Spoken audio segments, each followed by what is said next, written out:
Hello दोस्तों, कैसे हैं आप सभी। आशा करता हूँ एकदम बढ़िया और ज़बरदस्त होंगे। चलिए आज हम अपने नेक्स्ट टॉपिक पर बात करते हैं। और आज का जो हमारा टॉपिक है वो है जनरेशन ऑफ कंप्यूटर। आज हम कंप्यूटर की जनरेशन यानी कि पीढ़ियाँ पढ़ेंगे। इसकी कितनी जनरेशन है, इसकी 5th जनरेशन है। तो हम एक एक करके इसकी जनरेशन को देखते हैं। देखिए, फर्स्ट जनरेशन जो है वो आपकी है 1945 से 55। ज़्यादातर आपको बुक्स में देखने के लिए मिलेगा। इनमें जो डिफरेंस है हर एक जनरेशन में वो 10 साल का डिफरेंस है।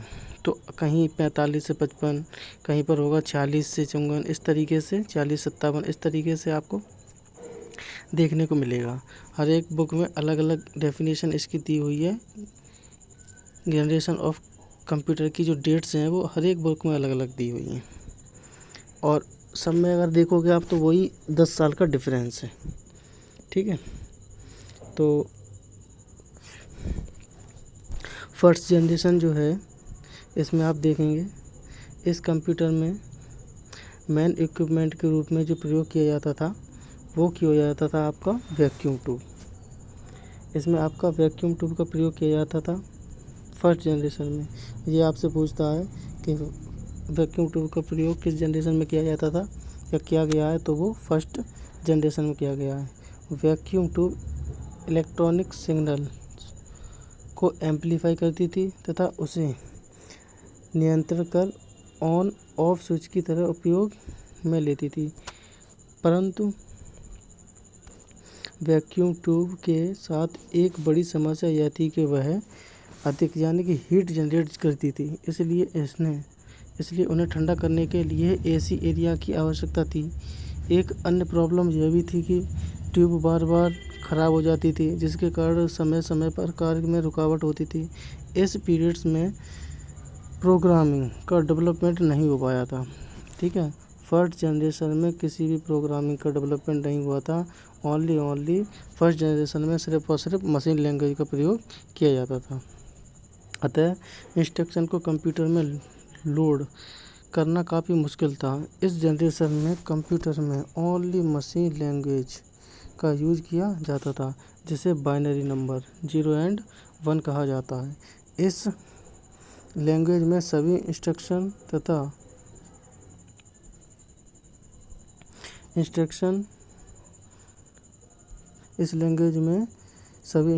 तथा इन 2 डिजिट्स यानी कि 0 एंड 1 कॉम्बिनेशन से ही बनती थी। इसलिए इस कंप्यूटर को ऑपरेट करने के लिए मशीन लैंग्वेज का प्रयोग होता था, और जिसको मशीन लैंग्वेज अच्छी तरीके से आती थी वही कंप्यूटर का प्रयोग अच्छी तरीके से कर पाता था।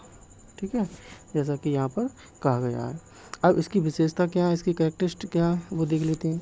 जैसे इसमें अगर आप देखेंगे तो इनकी साइज़ काफ़ी बड़ी होती थी। फर्स्ट जनरेशन में जो कंप्यूटर होते थे जिसमें वैक्यूम ट्यूब प्रोसेसर का यूज़ किया जाता था, उसकी जो साइज़ थी वो काफ़ी बड़ी होती थी और इनकी प्रोसेसिंग स्पीड काफ़ी धीमी होती थी। इनकी मेन इक्विपमेंट वैक्यूम ट्यूब था। ठीक है, जो प्रोसेसर होता है, जैसे आजकल आईसी चलता है इंटीग्रेटेड सर्किट, उसी की जगह पहले वैक्यूम ट्यूब लगा होता था। और इसमें आकर आप देखेंगे तो इनके लिए एसी की आवश्यकता थी। इनके लिए एसी लगानी पड़ती क्योंकि ये हीट, यहाँ पे दिया हीट जनरेट करती थी, तो उसको ठंडा करने के लिए मशीन को ठंडाई के लिए एसी वगैरह को यूज करते थे। और यहाँ दिया है आपको, इनको ऑपरेट करने के लिए बाइनरी लैंग्वेज का अच्छी जानकारी आवश्यक थी, इसलिए हर कोई उन्हें ऑपरेट नहीं कर पाता था। जिसको बाइनरी कोड यानी कि डिजिटल या डिजिट, बाइनरी डिजिट जो था 0 एंड 1। अब इसका क्या होता है, इसका एक कोड होता है 0 एंड 1। ये बाइनरी नंबर होते हैं जो कि कंप्यूटर अभी भी इसी लैंग्वेज पे काम करता है 0 एंड 1 यानी कि मशीन लैंग्वेज पे ही काम करता है। लेकिन अब क्या है कि जो हमारी सेकंड जनरेशन थर्ड जनरेशन में वहाँ से हम ट्रांसलेटर का यूज करना प्रारंभ कर दिया था, उसका उपयोग होने लगा था। लेकिन फर्स्ट जनरेशन में किसी भी ट्रांसलेटर का यूज नहीं होता था, तो इस वजह से इसको चलाना काफ़ी कॉम्प्लिकेटेड था, क्योंकि 0 एंड 1 यानी कि मशीन लैंग्वेज जिसको आती थी उसी को अच्छी तरीके से कंप्यूटर चलाना बेटर था और बेहतर आता था। तो ये फर्स्ट हमारी जनरेशन थी। इसमें आप ये मेन पॉइंट्स जो हैं उनको आप रख सकते हैं या लिख सकते हैं। उसके बाद आप देखेंगे सेकंड जनरेशन। सेकंड जनरेशन अगर आप देखेंगे तो सेकंड जनरेशन यहाँ आपको दिखाई देगी, जो कि 55 से 65। इसमें भी वही 10 साल का डिफरेंस दिखाया जा रहा है। इस जनरेशन के कंप्यूटर में वैक्यूम ट्यूब के स्थान पर ट्रांसलेटर का यूज किया जाने लगा था। इस जनरेशन में क्या हुआ था कि जो वैक्यूम ट्यूब हमारा फर्स्ट जनरेशन में यूज होता था, तो इस जनरेशन में हमारा सेकंड जनरेशन में हमारा वैक्यूम ट्यूब की जगह पर हमारा ट्रांजिस्टर का यूज किया जाने लगा था। ठीक है, ट्रांजिस्टर का यूज किया जाने लगा था सेकंड जनरेशन में। तो ये आपसे पूछा कि ट्रांजिस्टर का प्रयोग किस जनरेशन में हुआ था, तो सेकंड जनरेशन में। अब इसमें क्या है, ट्रांजिस्टर वैक्यूम ट्यूब के से साइज में छोटे होते थे और इनमें पावर कंजप्शन कम होता था, यानी कि जो लाइट्स की जो पावर्स थी उसका प्रयोग कम होता था तथा यह रिलायबल था। इसके कारण, और इसमें एक चीज़ और होती थी कि मतलब ये इतना हीट नहीं पकड़ता था, जिससे इसकी एसी लगाने की भी ज़रूरत नहीं पड़ती थी। तो ये एक बेनिफिट इसका था। इसके कारण कंप्यूटर में प्रोसेसिंग स्पीड पिछले जनरेशन की अपेक्षा फास्ट हो गई थी। ये कंप्यूटर कॉस्ट वाइज भी सस्ते थे, अतः साइंटिफिक कैलकुलेशन के साथ साथ इसमें हम क्या कर सकते थे कि कंपनी ऑर्गेनाइजेशन के द्वारा बिजनेस के पर्पज़ से भी हम इनका यूज कर सकते थे। बिजनेस के पर्पज़ से कैलकुलेशन में भी इसका प्रयोग हम कर सकते थे। अब इसकी कैरेक्टरिस्टिक ये थी कि इनकी जो साइज़ थी वो छोटी होती थी। यहाँ आप देखेंगे इनकी जो साइज़ थी वो छोटी होती थी। इसकी प्रोसेसिंग स्पीड फास्ट होती थी। मेन इक्विपमेंट ट्रांजिस्टर था इसमें, उसमें वैक्यूम ट्यूब था। वैक्यूम ट्यूब का प्रयोग किसमें किया गया था, फर्स्ट जनरेशन में, और ट्रांजिस्टर का सेकंड जनरेशन में। ये लागत में सस्ते थे और इसमें पावर कंजप्शन कम होती थी, परंतु इसके लिए भी एसी की आवश्यकता होती थी। ठीक है, और आगे देखते हैं।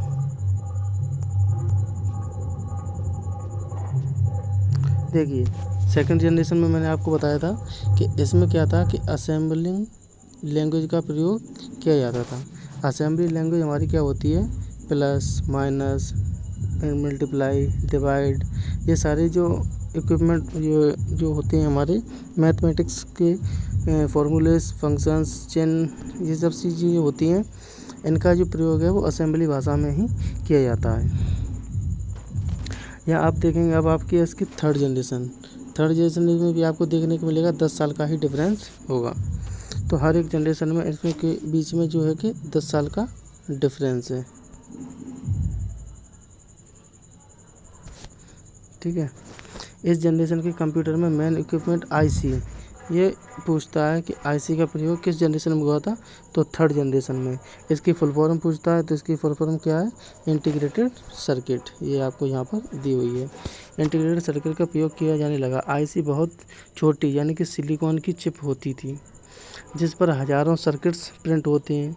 चिप के प्रयोग से कंप्यूटर का आकार बहुत छोटा तथा उसका मूल्य या लागत काफ़ी कम हो गया है। इस समय में डिजिटल इक्विपमेंट कॉरपोरेशन ने एक मिनी कंप्यूटर मार्केट में लॉन्च किया है। जिस थर्ड जनरेशन के में 2 प्रकार के कंप्यूटर का प्रयोग किया जाता है, एक मिनी कंप्यूटर कल हमने पढ़ा था और एक मेन फ्रेम कंप्यूटर। ठीक है, ये सारे कंप्यूटर टाइप्स में हमने कल पढ़े थे। तो इसमें आप ये पूछता है कि आईसी का प्रयोग किस जनरेशन में हुआ था, थर्ड जनरेशन में। आईसी का प्रयोग वो फुल फॉर्म क्या होती है, इंटीग्रेटेड सर्किट। आईसी किसकी बनी होती है, सिलिकॉन की बनी होती है, बस। और ये 3 चीज़ें आपको यहाँ पर नोट कर लेनी है शॉर्ट फॉर्म में। उसके बाद अगर आप देखेंगे इसकी कैरेक्टरिस्टिक देख लेते हैं। इसमें क्या है कि स्टोरेज कैपेसिटी होती है काफ़ी ज़्यादा। नेटवर्किंग की सुविधा हमें थर्ड जनरेशन में मिली। स्टोरेज कैपेसिटी की क्षमता मिली हमें। टाइम शेयरिंग टेक्निकल का प्रयोग मिला। उसके बाद हाई लेवल लैंग्वेज जैसे बेसिक का, फोर्ट्रन का, ये सारी लैंग्वेज हमारी किस में आई, तो अगर पूछेगा कि बेसिक लैंग्वेज का प्रयोग किस जनरेशन में हुआ था, थर्ड जनरेशन में। फोर्ट्रन का प्रयोग किस में हुआ था, तो थर्ड जनरेशन में। साइज में छोटे होते हैं, कम कीमत होती है, एसी की आवश्यकता यहाँ पर नहीं होती है। अधिक कैपेबल कंप्यूटर प्रोग्राम जैसे ऑपरेटिंग सिस्टम का यूज करते हैं। तो ये इसकी थर्ड जनरेशन थी। अब हम देखते हैं फोर्थ जनरेशन। तो फोर्थ जनरेशन में आपको देखने के लिए मिलेगा कि ये जो हमारी फोर्थ जनरेशन थी, इस जनरेशन में लार्ज स्केल इंटीग्रेटेड सर्किट का प्रयोग किया जाने लगा था। जो आईसी से बड़े होते थे सर्किट, इस आपको पूछेगा कि एलएसआई का प्रयोग, लार्ज स्केल इंटीग्रेटेड सर्किट का प्रयोग या very ultra large scale integrated circuit का प्रयोग किस जनरेशन में किया गया था? तो फोर्थ जनरेशन में किया गया था। और ये जो थी वो माइक्रोचिप का प्रयोग किए जाने लगा था इसी जनरेशन में।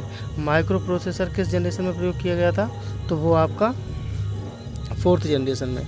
माइक्रो प्रोसेसर से युक्त कंप्यूटर भी माइक्रो कंप्यूटर कहलाने लगे। माइक्रो कंप्यूटर से कंप्यूटर का व्यक्तिगत उपयोग बढ़ गया।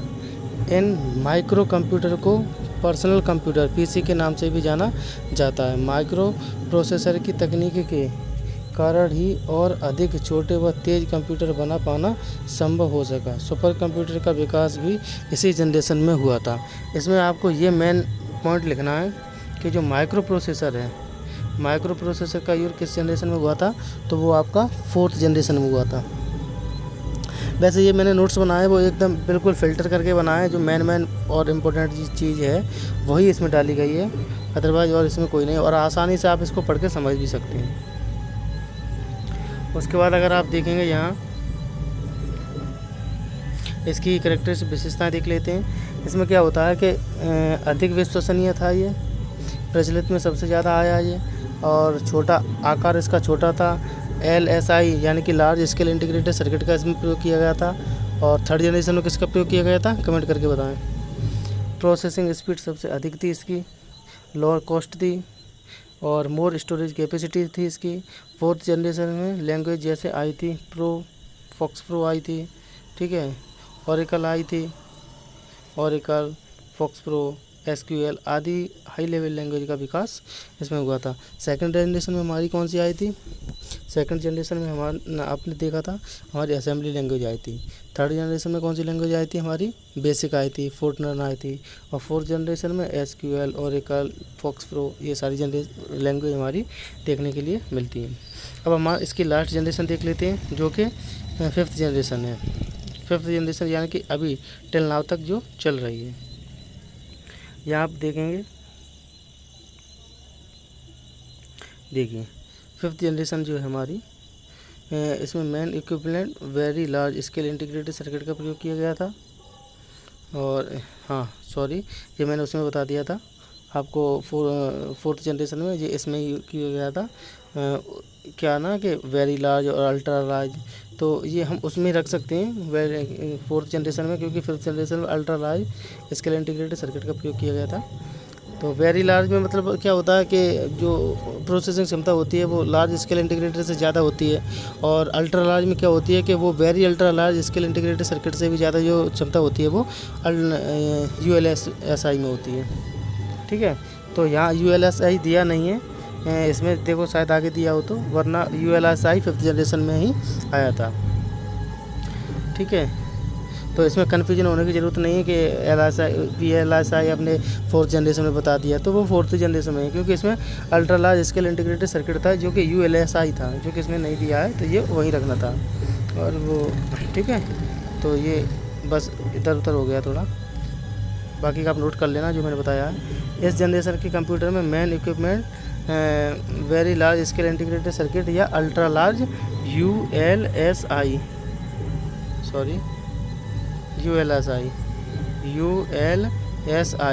Ultra large scale integrated circuit का प्रयोग किया जाता था। इस जनरेशन के कंप्यूटर की सोचने की क्षमता, डिसीजन लेने की क्षमता आदि का विकास किया जा रहा है। यानी कि रोबोट्स किस में आए थे? अभी जो चल रहा है हमारे प्रेजेंटेशन में, एआई किस में आ जाता है? एआई हमारा किस में आता है? फिफ्थ जनरेशन में आता है। अभी जो चल रही है वो फिफ्थ जनरेशन ही तो है। ये देखिए हमारा AI intelligence, artificial intelligence, AI के तो कितने टूल लॉन्च हो चुके हैं, देखा होगा आपने, गिबली वगैरह, ये सारे प्रॉम्प्ट वगैरह से अभी कितनी इमेज वगैरह बनाई जा रही हैं 3D में, 2D में।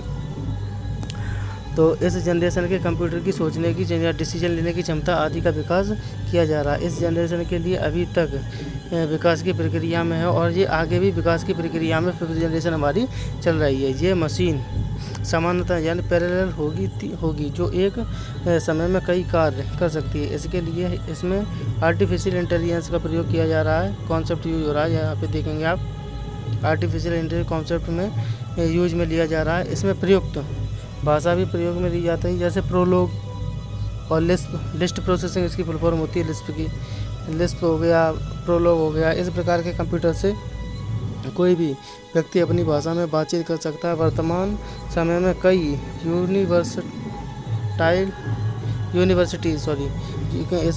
वर्तमान समय में कई यूनिवर्सिटीज़ में इस तरह के कंप्यूटर के विकास के लिए रिसर्च चल रही है।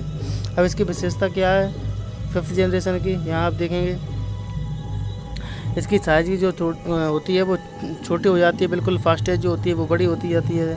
इसकी कीमत अधिक होती जाती है। इनकी क्षमता डाटा स्टोरेज की कैपेसिटी ज़्यादा हो जाती है, प्रोसेसिंग की स्पीड फास्ट हो जाती है।